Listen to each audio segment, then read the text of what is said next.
السلام علیکم ورحمۃ اللہ وبرکاتہ۔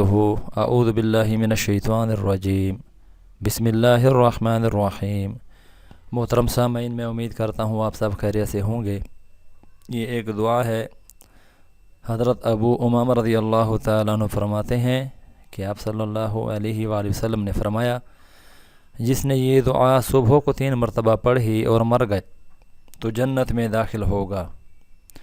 اسی طرح یہ دعا شام کو پڑھ لے اور اسی رات مر جائے تو جنت میں داخل ہوگا۔ دعا کے کلمات سماعت بھی فرمائیں، میرے ساتھ بھی پڑھیں۔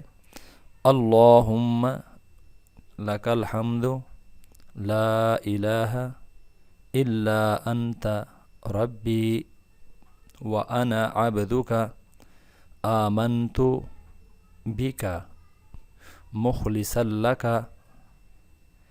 دینی امسیت علی عہدک ووعدک ما استطعت اتوب الیک سیئ عملی واستغفرک لذنوبی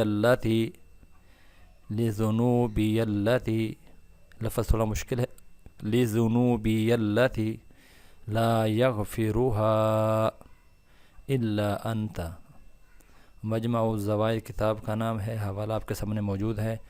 محترم سامعین، چھوٹی سی دعا ہے، بہت سے فضائل اور برکات ہیں اس کے۔ میں امید کرتا ہوں انشاءاللہ العزیز مجھ سمیت اللہ رب العزت سب کو توفیق دے کہ اس دعا کو ہم صبح اور شام 3 مرتبہ پڑھتے رہیں۔ اللہ آپ سب کا ناصر ہو۔